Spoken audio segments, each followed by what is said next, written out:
All right, guys, welcome to the Adam Peeler Fitness Podcast. Today I have Charlie Dickson on the podcast. For those of you who are not aware of Charlie, Charlie works for Barbell Medicine right now. He has a Doctorate of Physical Therapy. He also won the 83 kilo IPF World Championship. I think it was back in 2018 for the 83 kilo weight class. And he is currently, he's had a lot of things going on with powerlifting and even had a foray into like boxing for a little bit. So yeah, it's super awesome to have Charlie on. For those guys who just don't know, like personally, like Charlie is a huge inspiration for me. But why I started powerlifting in the first place, a lot because I relate to a lot of his story. Especially I was listening to like one of the hybrid podcasts with like Steffi and Hayden. I was like, holy crap, I have a lot in common with this guy. I actually remember back in 2020, my friend Zach reached out to me. He's like, yeah, you sent me you. And I was like, holy crap. How is this guy squatting so much? So yeah, it was awesome to have you on, man. Did I miss anything? I appreciate that, man. That's thank you for having me on, and it's an honor to be here. And I thank you. Awesome, man. So I wanted to first delve into a little bit of sort of, well, I guess most recently, your comeback to powerlifting. I know there's a lot that went into that, Yeah. into that decision because of some things that happened. So I guess we'll kind of start like when you lived back in Virginia before you even made the move down to Oh yeah. Miami. What sort of spurred that? Yeah. So this takes us back probably to 2019 and this April in 2019. So I was prepping for the Arnold that year. No, 2020, excuse me. Wait, no, this is 2019. Okay. So I tore my groin pretty bad in like a few weeks out from the Arnold in 2019. And I think I still have the video on my Instagram. If you scroll back, it's like a 635 or somewhere in that range. And I went down the hole. You can see my knee cave in and my adductor was uh torn pretty bad. So I started pulling conventional around that time and I really started pushing that. And that's when I started to feel like this low back sensation. It kind of started then. And it was one of those things leading into nationals that year later in October. I had to kind of manage it on and off. This kind of went on all the way through the Arnold in 2020. So it was kind of, I really had to focus on managing loads appropriately. Otherwise, if I went too hard too quickly, it would kind of flare up on me. The big setback was in May of 2020. So this is shortly after the Arnold's starting to ramp back up in training. Lockdowns are happening. I'm training at my buddy's gym who had like a nice garage gym out in the middle of nowhere. It was really awesome training there. And I remember I had a 625 triple, pulse triple. It felt okay during, but I remember I woke up the next morning. I couldn't get out of bed really. Like if I sat up, I would get this extreme sharp shooting pain down the back of my legs. I couldn't do a calf raise on my right side. It's the weirdest sensation in the world. It just feels empty, no matter how much you try to like focus on that area. And that was like that kind of freaks you out a little bit. No matter how much education you have in regard to pain science, a lot of stuff we put out of barbell medicine, something like that happens, your mind naturally goes to, oh no, am I ever going to be able to compete again or lift or even be able to live without pain? So I started rehabbing that, and rehab, I had no intentions of getting surgery. So this would be considered a lumbar radiculopathy, where you actually have the muscle weakness and numbness and things like that. And the timeline is just going to take a lot longer typically in those scenarios if you do go with the conservative route. So I actually made a lot of progress. I was working with Derek on our team, and he was kind of guiding my lower body rehab through that summer, and we were making some good progress. And then it was in October.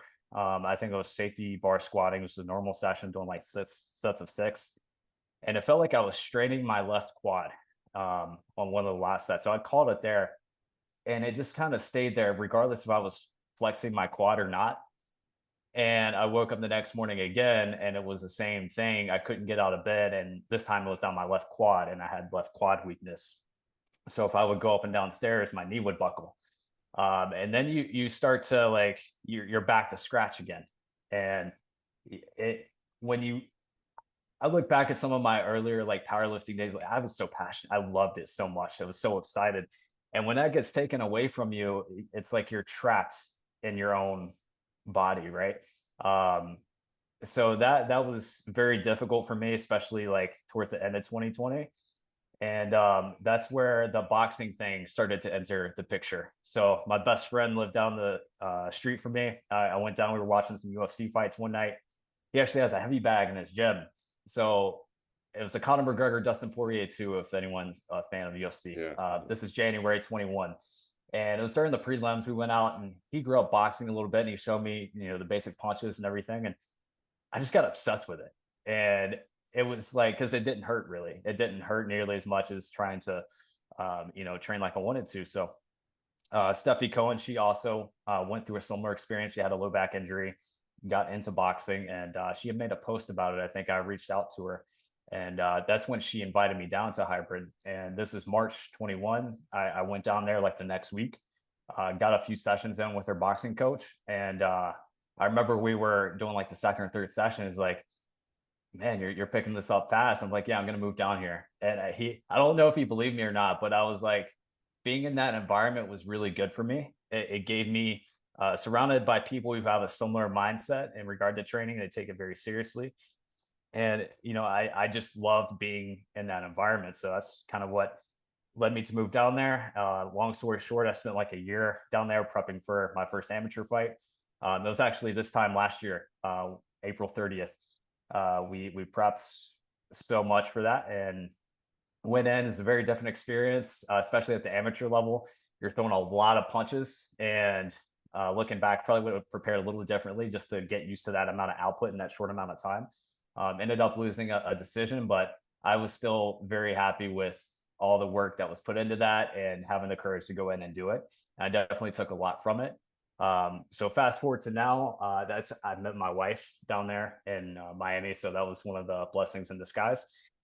She lived out here in Arizona. I moved out here in August and just have been focusing more on powerlifting again. My back's been feeling better. Started working with my powerlifting coach since 2015, Brad Couillard. I started working with him again, and I had my first meet back and since 2020. This time last month. Uh, so that's kind of the big recap of everything. Yeah, so I think that there's a lot there. I think number one of the things that as it's like the main thing that holds those powerlifters back is injuries. And Mhm. I know that Eric Helms he said that he knew with Bryce Lewis, as long as he didn't get hurt, he was going to be a world champion. And that sort of became true. And I know that like I've had some injuries. Like I mean, right now I have like a pec minor strain, 2 weeks out, awesome. But and then like I tore my lat last year. After I did it was something I should have backed off on. It was like it was slowly getting worse and worse and worse. Then one session I was dehydrated and it just went on the last rep. And it was like I went from deadlifting like 700, being on top of the world, and to like barely being able to do like 600. Yeah. It's definitely one of those. It's a really hard thing. Like I think the hardest thing about like physically it's debilitating, obviously, but like the psychological toll it has on you, especially around like your identity. Um, it's really difficult.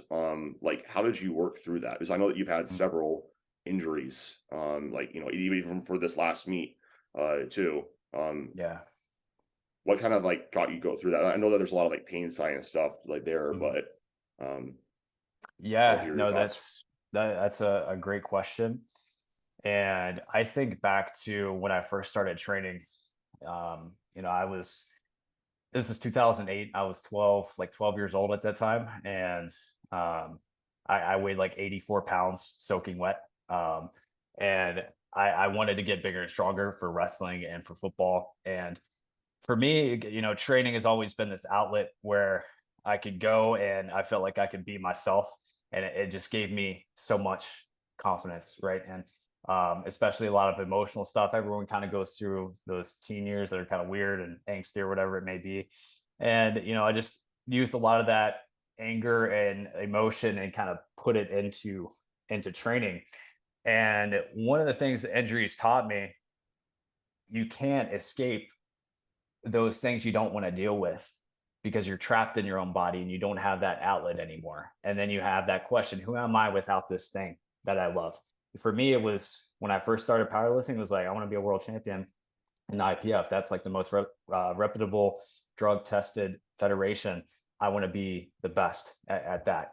And then, you get that, and then immediately it's like, I went to the next thing, right? And I moved up a weight class in age division, and I wanted to replicate the same thing at 93. Um, and then the injuries started happening, and then you're kind of in that spot where that thing that you love, you can't do anymore.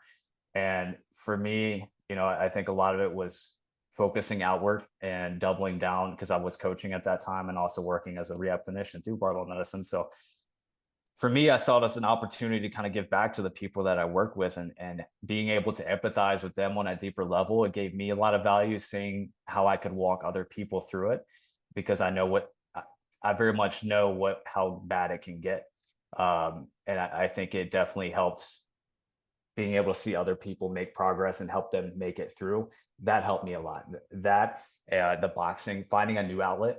For some people, it might be playing music or whatever it may be. For me, it was boxing. Always been fascinated with fighting and martial arts. So that was something I could tolerate. So really, when you're kind of going through that process, um, loosening that identity towards, identifying as this power lifter or whatever it may be, can be really helpful. And even with making smarter training decisions, right? Like, you don't get as attached to chasing certain numbers or comparing yourself to where you used to be. You're able to kind of loosen that grasp a little bit and accept where you are. Even if you could squat six or deadlift 600, 700 pounds, it's okay that you're doing RDLs with dumbbells, 45-pound dumbbells. This is your starting point. And really, it comes down to focusing on those small wins in training and focusing on the things that you can do and tolerate, and being able to string as many of those small wins together will put you in a state of confidence and belief in yourself again, and puts you in a much better mind state to be able to navigate those setbacks when they occur. I think that's really awesome advice. Like, I have I so prior to COVID, I was actually in the process of getting my master's degree in athletic training. And so, like, I was able to work with like a lot of players who were going through injuries and whatnot. And that a lot of things that you were saying, like right there, is like a lot of things we would tell them to like try to do is like, hey, like, this is just what, like, you have to first like accept it. And like that's one of the hardest things to do, is because you're gonna like keep trying and and whatnot. And sometimes makes things even worse. But sort of like, saying this is what I can do. And then understanding that it's just like, the process of, I was like, for framing it, like, it's just like training. You just have this, well, but you're a beginner again. You can make progress again, and finding other outlets. It's funny that you say music, Yeah. because like that's like a big thing for me, actually. Like, when I was dealing with my anorexia, like that was probably the only reason like why I stayed alive at all, honestly. Like, that was the one thing I kind of had going Oh for yeah. me. So finding outlets like that is like really important. And then like you said, finding those small wins and saying, well, this is what I can do, is sort of like reframing things.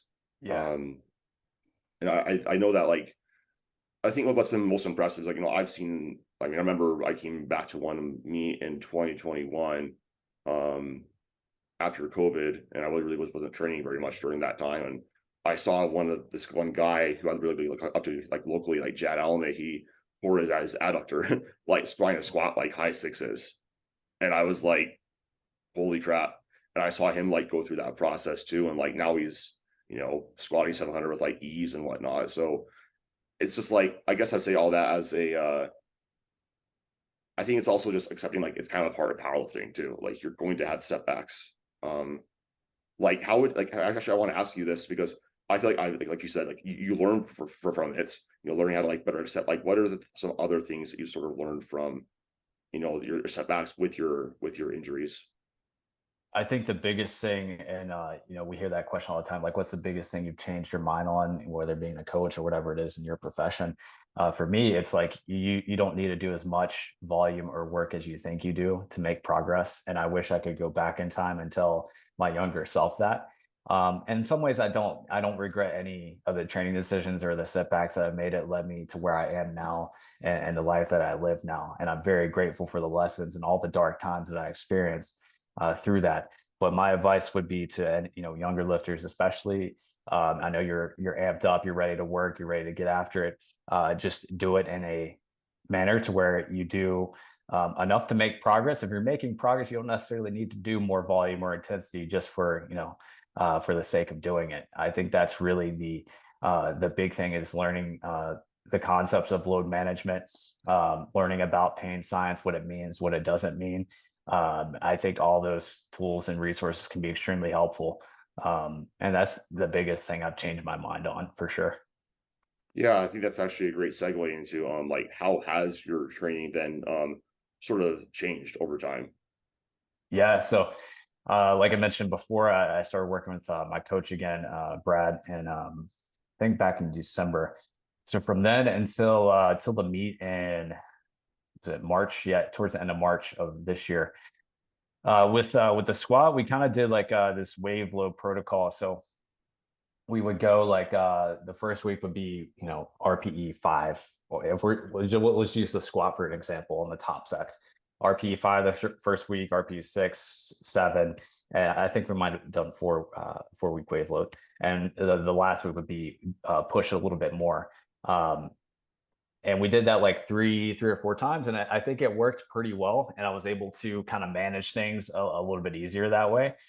Um, that is, and also just undershooting a lot the first week, and making smart trading decisions in the sense that I used to really chase numbers. With the deadlift, uh, I wasn't able to train it as frequently for whatever reason. I was more sensitive to hinging patterns You compared to actually the changed squat. to conventional, or Yeah, what was the reason for that? I couldn't get the sumo to click like I wanted it to, and I kept essentially turning it into like a stiff-legged sumo deadlift, and it would just go all to my lower back. I do that And too. yeah, yeah, and I was getting so frustrated with it. So this is like 6 weeks out. I just switched to conventional, and I started out pulling conventional way back when. I've actually had to do this in a meet. I've actually strained my adductor on my third squat and had to switch from sumo to conventional for the deadlift, and ended up pulling similar. But with the conventional, I was just able to find my positioning a lot easier, which kind of led me to make that change. So this past month, I've been working on getting back into sumo because I do think my top end is going to be a little bit stronger once I'm able to kind of find that groove again, which I feel like I'm doing, really getting my legs involved off of the floor. Um, but yeah, the big thing, big training adjustments have been doing far less volume, especially for the squat and the deadlift. Like with a squat, just squatting 2 times a week, one day high bar, one day low bar with like the top set back down approach. The high bar day is more like ascending set. So ascending sets on the squat, and then for the on the secondary day, on the high bar day, and then the primary day would just be like a top set and like a couple back downs. Whereas previously, like 2017, 2018 would be like it's 3 days per week of competition squatting. The third day would be like a single, and then like 5 sets of 4, 8x3, something like Wow. that. So a lot of volume. I will say it definitely develops some mental fortitude in a lot of those sessions. You don't want to keep going, but um, that's one of those things. I wish I could go back in time, like Charlie. You don't need to do all this. You can do probably half of this and make maybe more progress because you'll be healthier and feel better. So That's the ironic thing about volume, is because it's like we always think like more is better, but like it's like yeah, really that principle of like diminishing like returns. Like, dude, I like looking at like how you're built. I don't know like how you could even tolerate 3 times a week squat. Like I think yeah, about that and I'm like, I would die. Like we're pushing squat more right now for me. I'm doing 9 sets a week. I don't normally do like 7, but that's just peaking a little bit. But it sounds to me like I know that we talked about that in the DMs too. Like you like number one, I think you're being like more respectful of like your actual like fatigue patterns. Like yeah. less forcing the weight and becoming more okay with those like fluctuations in performance, especially like on a on a wave load week. I actually want to ask you, what was the main reason why you went from like a wave load to, or sorry, from like a deload type structure to like a wave load? I'm assuming you're doing deload for I was just fatigue, being an or athlete. So that oh, was I Brad. That was gotcha. yeah, that was Brad's idea. I was like, all right, I'm one of those guys. Like when it comes to being an athlete, you tell me what to do, I'll run through a wall. You tell me to do it. I'm that type. So I kind of like that idea of, okay, we're gonna push. This week is just the intro week. Just hit something light. And then I was making bigger jumps, and I seemed to really be able to push that third or fourth week where I felt really good. And that secondary day, the high bar day at the beginning of the week, would kind of be a good proxy because they're like, oh, I feel really strong on this day. And my performance is up. I have a feeling on this heavier squat day, it's going to be a big one. So I think that approach worked really well for the bench press. So we were benching 4 times a week. Um, Unfortunately, this was like at 6 weeks out. Yeah, I strained my left pec. So I've strained both of them previously, but I tweaked my left pec, and um, we started making good progress again there towards till the final week. And then the 1 week out, I was wanting to at least touch over 400 pounds and maybe set myself up for like a 420, 430 ish bench press. And 405, I brought it down, and same thing, a week out. Yeah. So that was like, man, hey, those thoughts in your head, man, I should just pull out the meat. I shouldn't do this and that. And then I did. We were after I calmed down. We kind of ran the numbers. Like the main goal with this is just to qualify for nationals. And if I, hit these numbers that are doable on the squat and the deadlift, I should be able. Hopefully, I'll be recovered enough to hit what I need to on bench. And thankfully, I was able to bench 335, I think it was. So it recovered pretty quick. I had to tempo it basically. It was like a tempo bench just to make sure, because the tendon didn't like the Yeah. speed component. But yeah, I was grateful I was able to get that figured out. But we've adjusted the bench a little bit for since the meet, and just dialed back the frequency just a little bit to three times a week, and doing instead of doing like, because I used a max grip with the pointer fingers on the rings, and I find I can't tolerate a ton of work with that grip. So we'll do a top set, maybe like a couple back downs, and then fill in the rest of like dumbbell bench. It's much more tolerable for me, and I'm able to get the volume in that way on the primary day. Yeah, no, I think it's interesting that like it clearly I think part of that was probably you coming back and being like really, really, really strong, like again, really, really, really, really fast, regaining a lot of that old Yeah, strength. But like it definitely I've found that like you have a pretty long range of motion that like more of that internal like rotation at the shoulder can be really stressful when you have yeah, a big arch. Like I kind of find that like I tried out like the max grip and doesn't work well for me. That's a similar reason I'm actually stronger with like pinkies on the ring. Um, but yeah, no, that's awesome. And I think this also goes to show people like there's a lot of different ways to train that will work for you. And mhm, this is one of the reasons like why you have a coach and why you should always be thinking about, well, what am I responding well to now? What am I not responding well to? Because I know Mike Tashir always talks about how that's just you have to constantly have your finger on the pulse and mhm. changing things. Like I was doing 4 times a week benching. I got to like a 380, and then just like it worked well for a little bit, and then it stopped kind of working. I started like getting weaker, and it's just like, oh well, based off of these symptoms, and like, oh, this is a pec minor strain. Like that's what I've been dealing with for a little bit. Just grade one. It's like not enough to like really tank me, but it's enough to affect strength. Like okay, well then dial back. So I think that's a great message of I don't think it's about doing like the minimum volume, but like not going overboard. And if Mhm. you're making any sort of progress, like you're probably close to optimal anyways. Yeah, It's like the exactly. grass isn't always greener on the other Yeah, side. Sometimes it leads to more injuries. Um, yeah. so I guess wanted to talk a little bit about sort of your product. Like it's like obviously like you look different than most powerlifters. You're more jacked and more lean. And I think that like especially when you're competing in the 83s, like you were like walking around like 194, right? 197.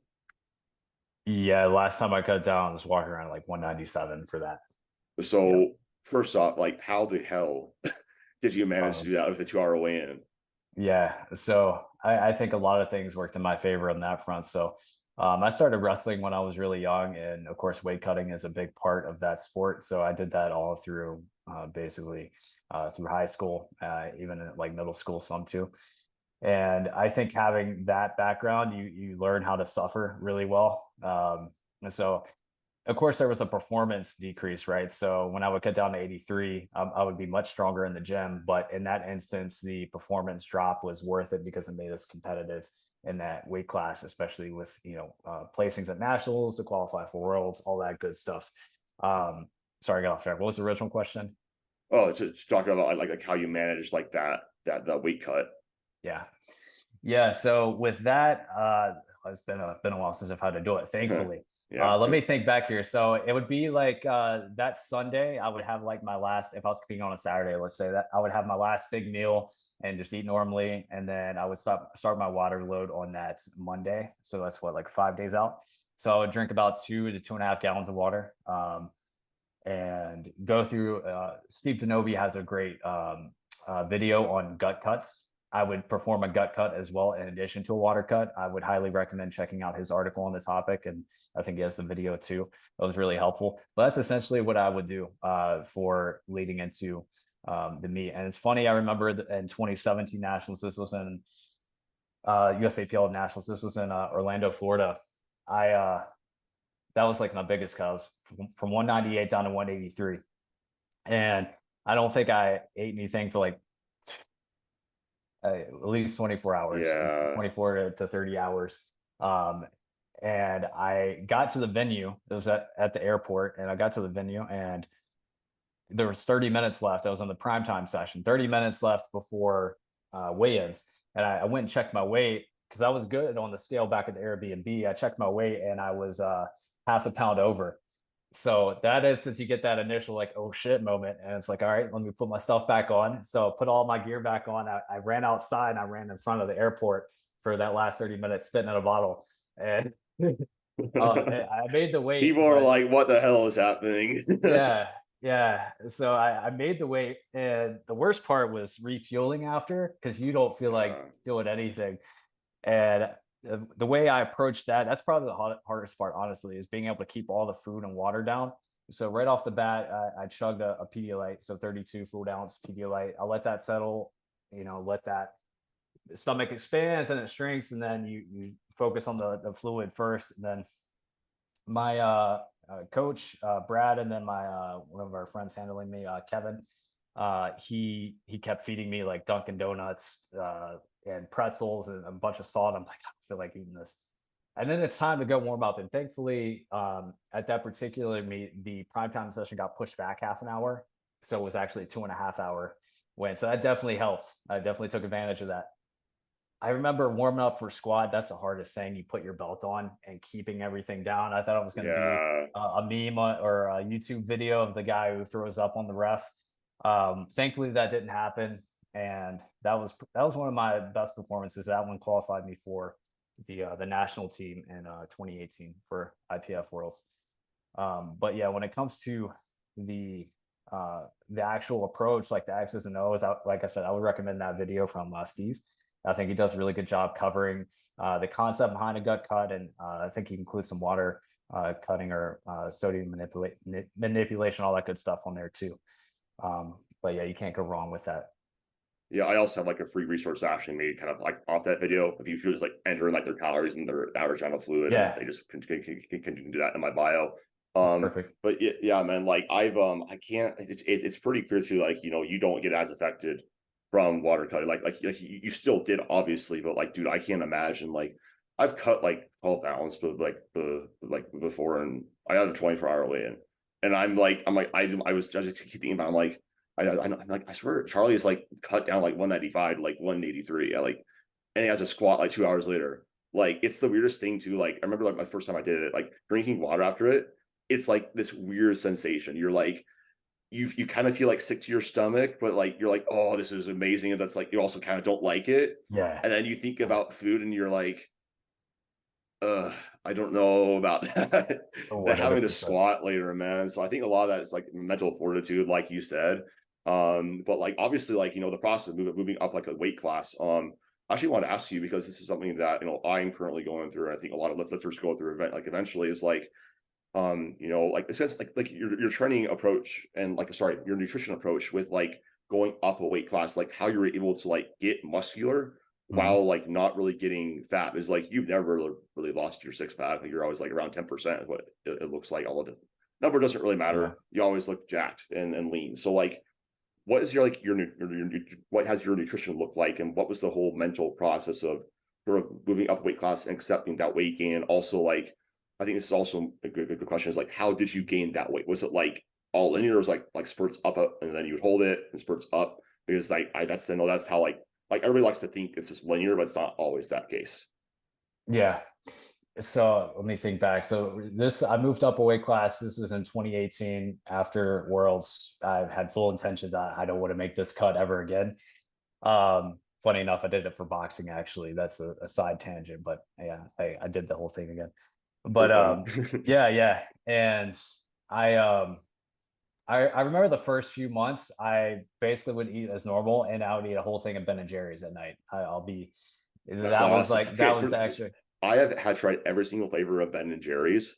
yeah. What is your favorite flavor? That is a great question. I'm It's a so big tough. fan. You can't go wrong with half baked. I like the milk and cookies flavor too. Those are probably my two favorites. Boom chocolate. That one's That was really good. good. The Yeah, cookie coater. Yeah. my favorite I right like now. the I think like my top three are like Tonight Dough, peanut butter roll, which you can only get at Target. Yeah, And then I really like the salted caramel core. But yeah, anyways, yeah, like good to know you're a fellow ice cream aficionado. If you don't have like a Ninja blood blender, like you should get one. You can make them at home. I think actually you just got them, right? the Ninja Creamy. The Ninja, yeah. Yeah, yeah, yeah. We have That's the best oh investment yeah, I've ever made in my life. protein ice cream. Yeah, Yes. yeah, it's phenomenal. But just to provide some context to this question, so I started like tracking macros and all that good stuff. This was like 20, because I started lifting in 2008, and then 2010 I found bodybuilding.com, and that was really big at the time. And they had these little food logs. They would send you like if you order the supplements like protein or whatever, sometimes they would include like a little journal where you can log your workouts and write it down and write down like your nutrition for that day. So I started reading all their articles and stuff, started tracking then my fitness pal probably 2011. So I had been tracking and got acquainted with, okay, that, you know, what I know what a tablespoon of peanut butter looks like how many calories that might be and all that good stuff. So having all that experience, you kind of get a sense for how much food you're taking in, and you understand the dynamics of like calorie balance and how to manipulate your weight based off of that. So I was pretty loose with right after. I wasn't like super strict with it. I was eating pretty much the same thing, which um, I know about how many calories that is. It's probably like 35-ish, 100 calories a day. And then I'll throw in a Ben and Jerry's for like a good month or two after that. And my weight went up pretty quickly. And then I stopped. I just kind of gradually, I didn't really track that much at all, once again, because I didn't have to. I would just kind of monitor my body weight and I would stay around in that 203 to 205 range there towards two in the Arnold 2020. I think I was walking around like 208. So it was like a 3 pound cut for me at the time because the weight class was 205. Um, so I really wasn't all that strict with it. Now, in regard to how to stay lean, I've always been a really lean guy. Even I if people saw me when I was like a freshman or sophomore, like I was a pretty small kid. Like I said, I wrestled like 103 my freshman year, 125 sophomore, 138, and then 152 my senior year. So it was like a gradual progression. And um, I've always loved training. I've never not been consistent with it. I've put in a lot of time to it. So um, yeah, I does that answer your question? Yeah, no, Yeah. I think that's awesome in the sense of like it just kind of shows because like number one, you kind of just like you're like I'm moving up a weight class, I'm doing this, and you're like you find some way that was like most enjoyable for you to do that, you know, choosing some foods that you liked and already kind of knowing what your energy needs are and having a good habits, and those will get you really far. I know that like Alberto Nunez, like he did a prep to the stage, just off of his habits. Yeah, the mental side of it too. I forgot to answer that part of the question. So one of the things I really struggled with, especially with wrestling at that time at such a young age, like 12, 13, 14, 15, I would think about food constantly, and it would be a real struggle in that regard, right? Because it could be in the summertime, you don't have to worry about making weight until the winter, but it's like your mind's already on it. And it's like I, especially during wrestling season, I got in this really bad binging cycle because you cut all this weight. Basically, at that time for me, it was just don't eat or drink anything. There wasn't. I didn't wasn't aware of like the different ways to manipulate your body weight safely. So like after a competition or a tournament on the weekend, it's like I'm gonna eat everything I possibly can. And then you have all those feelings of guilt and shame and I had this weird thing. I would try to feel, make sure my abs were still there. Like I was just so Yeah. concerned with gaining that extra weight, or it distorting my image, or being concerned with how others would perceive me, type of thing. So that was there from a young age for sure. For me, I think it was liberating to not be like at that age when I moved up to the 93 weight class. It was nice not having to track so strictly. And for me, my performance went up pretty quickly after that, and that was enough for me to buy in and not be as concerned with it. Because I remember that was probably the hottest streak of training I've ever had in my entire life, was in 2018 after Worlds, and then bumping up a weight class. And yeah, that made it easier for sure, focusing on the performance aspect of it. Yeah. Plus, like if your performance is going up that dramatically, you're probably mostly gaining like muscle. Yeah, So if you're just eating more, not much is happening. That's something that maybe you gotta change something with your training stimulus or whatnot. But yeah, like I relate a lot to that because like just for context, in the past, like I struggled pretty severely with anorexia for 5 years, to the point where like I got hospitalized and was just it turned my life upside down. And I think the only way I stayed around 135 pounds the entire time was I would basically eat like nothing the entire week. I would go over to the clubhouse at night, like my parents, like when I lived there. I would get like the key that they didn't know that I was doing this. I would like walk on shuttle for like 4 hours, in like a hoodie, and was obsessed with like being as small as I possibly could. When I'd be like super hungry, so I would barely eat anything. I basically would like eat whatever my parents made me eat for breakfast. I would not eat lunch. I would eat whatever my parents made me eat at dinner. I was maybe eating like 1,200 calories a day.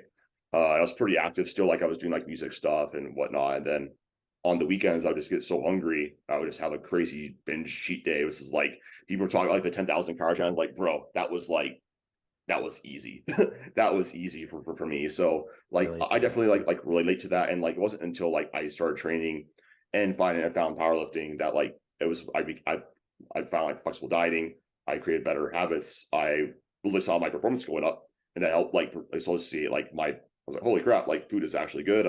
I like how I look too. I'm noticing a lot of muscle mass gain.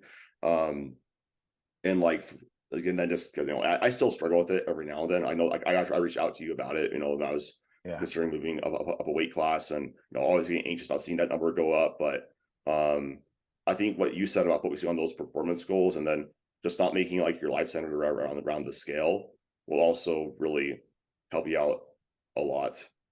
Yeah. Yeah, absolutely. And I think, yeah, focusing your um, efforts, and being able to focus your identity in other places too. I think is a big part of it. Like, you're more than the way you look. That was like a big thing. And being able to detach from that a little bit. And when it comes to powerlifting, that's a beautiful thing with it. It's probably why I never went into bodybuilding, for those reasons.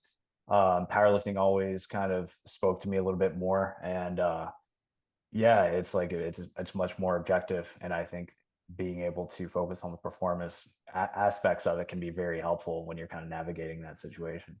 I think it's also powerful to know, like, like for example, if I'm in me, I'm like, this is the time to like feel strong. Performance is what matters the most. Set yourself up for that. Eat enough. It's like if you ever like, oh, I gain a little bit of, I want to cut down a little bit. You can always choose to. Yeah, But I think a big part of it is like Mike Israel talks about it, and he said that this one thing is in his one of his videos that I love, and I tell my clients this a lot, is like, hey, if you're not okay with the slightest bit of body fat gain or weight gain, this probably isn't the sport for you.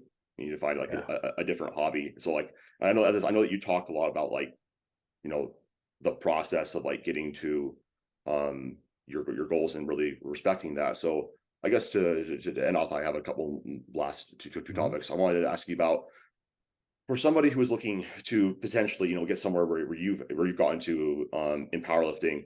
What are some steps that you would say are, like, I guess from like a actual like performance and like a mindset thing, like I guess two big pieces of advice that you would give somebody who is looking to maximize their potential?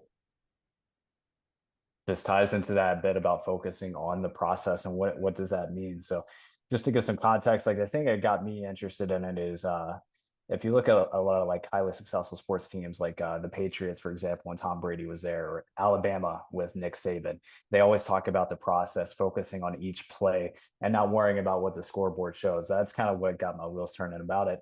And when you apply that to training, it really comes down to trying to maximize each session. And maximizing it doesn't necessarily mean you're pushing each set close to, to failure, or you're doing more, kind of tying into that discussion from earlier. You could probably get away with doing less. So being honest with yourself on that front, and being able to stack those small wins in training, and just being present too, I think is a big part of it, right? Like when you go in to train, like carving out that space for just training. So when I get ready to train, I have a little pre-training ritual. I'll take my pre-workout, whatever it is at the time. I'll listen to a playlist to kind of get my mind in the state it wants to be. I'll remind myself of my goals, why I'm here, why I'm doing this, and just going in and not getting distracted, looking at Instagram or looking at your phone. If you're at, luckily I have a home gym now, but if you're in a gym, it doesn't mean you need to, to be rude to people or anything. Like I kind of learned that too. I go in and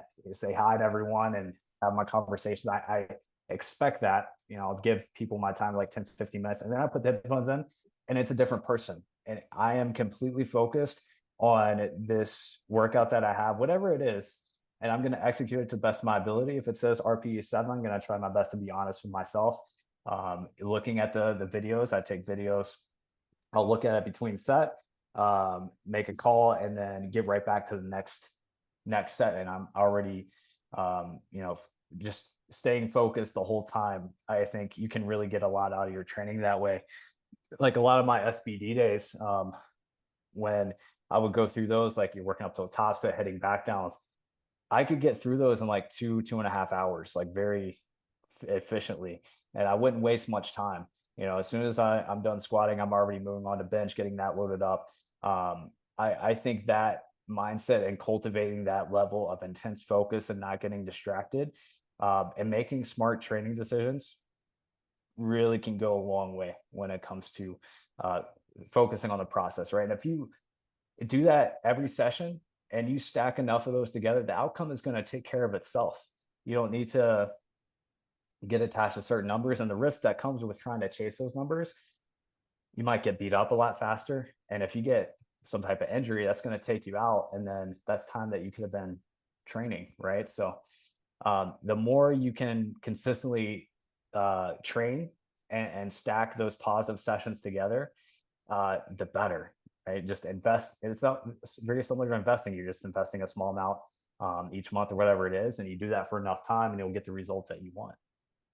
I love that because that's something that has changed for me too. And like as I've really started to make progress, and I tell a lot of my lifters is like really like respecting like those RPEs especially, and accepting, hey, performance like fluctuates, and Mm. sort of like having like a range of like acceptable loads for that day in your mind. Like my coach Eric Bodhorn says, like, yeah, if you use like an RPE chart, and it could be like plus or minus 5%. Like as long as you're within that range, like you're good. Yeah. And then really making training like every session count and treating it, like a professional. Like, if you really do want it might be the best, that is time that it had, needs to be taken seriously. And when you need to get into your zone, like just be like respectful about it. Don't be a jerk. But I say, hey, like I am training. That's one of the things I do in my gym is I go to powerlifting gym and everybody knows that I coach, and they'll sometimes ask for help, and I'm happy to give it to them. But it's like if I am before like a heavy single, like I'm 2 weeks out, it's like, hey, like I gotta focus on this. I'll help you out after deal. 100%. Yeah. Yeah, And I think that acceptance part is a big part of it too, because not every week is going to be progress, right? You're not going to be able to progress every week for the rest of eternity. There's going to be bad sessions in it. It doesn't have to be performance is down on a particular session. You can frame it however you want. And I think being able to be more neutral whenever you do go in, let's say you're in the middle of a block, you're expecting to add 15 pounds to your squat this week, and you go in and you're a weight that you had easily last week. It's your top, basically RP8, whatever yep. your goal was. Being able to accept that and not blowing it out of proportion, and accepting, okay, I showed up, I hit what I was supposed to hit, and not trying to force things, and having a more neutral mindset with that stuff can take you so far. Because if you're a powerlifter and your goal is to compete on the platform and hit PRs, that's where that's the only place that matters, right? Training is training, and there are going to be ebbs and flows in it. And I think just being able to cultivate that acceptance and make better training decisions will take you very far. Absolutely, absolutely. So I guess last question is going to be your process of getting your doctorate of physical therapy. Mhm. Like what was that like, and how do you think it's sort of like benefited you, like both like professionally and maybe from like your own training? Yeah. So I I think I was in high school, like senior year of high school, people always ask, what are you going to do after, you're going to go to college? Where are you going to be? I think I just threw out physical therapy. I didn't really know all that much about it, but you just want to throw an answer out there.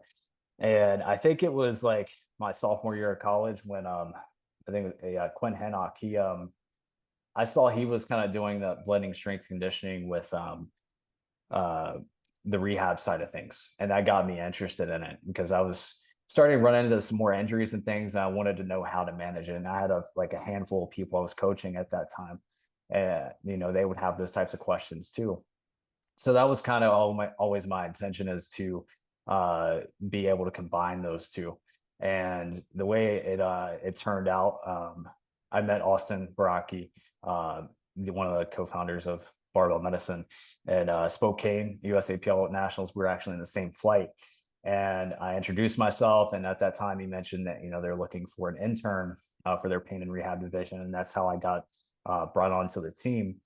So how that has kind of influenced the way I approach training. And like when I would get injured, I would spend so much time doing warm-ups and all these mobility drills and different things like that, and being super hyper focused on little, like, did my were Yeah, both my toes even, and all that type of stuff.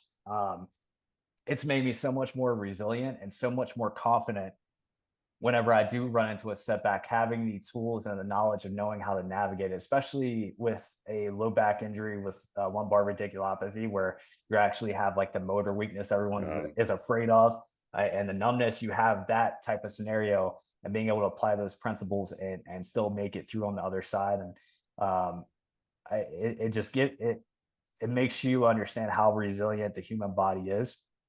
And I'm very grateful to be in a position where I can help others kind of navigate those types of scenarios too. It's very fulfilling for me to help people who are in that low place, and I can empathize with them and being able to walk them through the process to get back to doing the things that they love doing. yeah. A lot of times, our mess becomes our message, right? It's just Yeah. something you've dealt with on a like on a personal level. The impact it has on you. So like I think that you're also probably better at it, like because you're more emotionally invested in them Mhm. because you also like you went through that, and that's why a lot of times like reframing all these setbacks or negative experiences, like eventually it will probably as long as you choose to let it can really help you in the long term. Yeah, absolutely. So I guess just to close off, what are your like next goals, plans with competing? Yeah, so the next meet is going to be USAPL Raw Nationals in September. It's in Memphis this year. No, ideally, I'd like to beat my best total. I'm not too attached to that. My best total in competition is 845 kg, so that's 1863 ish. I would love to be able to beat that, but if I don't, that's fine. I'm much more playing the long game, and over the next several years, I'd like to just be able to continue competing at a high level and compete with the best drug tested guys in the world, and that's really my goal. And wherever that takes me, it takes me. But at the end of the day, I just love training, and I don't think that'll ever go away. It's always been a huge part of my life. It saved my life in a lot of ways, as I'm sure you have mentioned for you as well. So yeah, as far as the goal, and I think embracing the process ties into goal setting as well, right? So I threw out a number eight. I'd like to be 845. I'm not too attached to that. What I'm focused on is, in this session coming up on Monday, am I hydrated enough? Am I getting good sleep this weekend? Am I focusing on all the things that I can focus on, relaxing, managing stress, so that when I go into train on Monday, I'm ready and prepared to get the best out of that particular session, to make smart training decisions, trying to make sure I'm in a good headspace taking care of all those variables, and I'm just focused on that.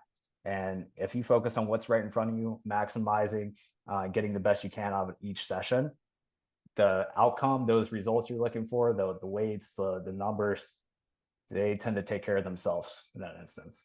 That's an amazing message, man. Because like that's something that I think that's eased a lot of my anxiety around like my meets. It's just like I'm not really attached to the numbers. It's like I would like to hit these numbers, but I understand that, like I used to get so anxious around like my heaviest singles. I took them on like deadlift and on squat, and that would cause me to make really poor training decisions. Like, I have to hit this number, and then that would really was alter how I peaked. And Yeah. I think going through that process of like really understanding, and look, this is what I can control. Whatever my strength is right now, I have to respect that single at 8.5 or whatever my coach gives me, and whatever I have, like that's fine. It doesn't mean that I can't do that on meet day. Like I hit 661 like when I pulled 700, and it was like as hard as 700.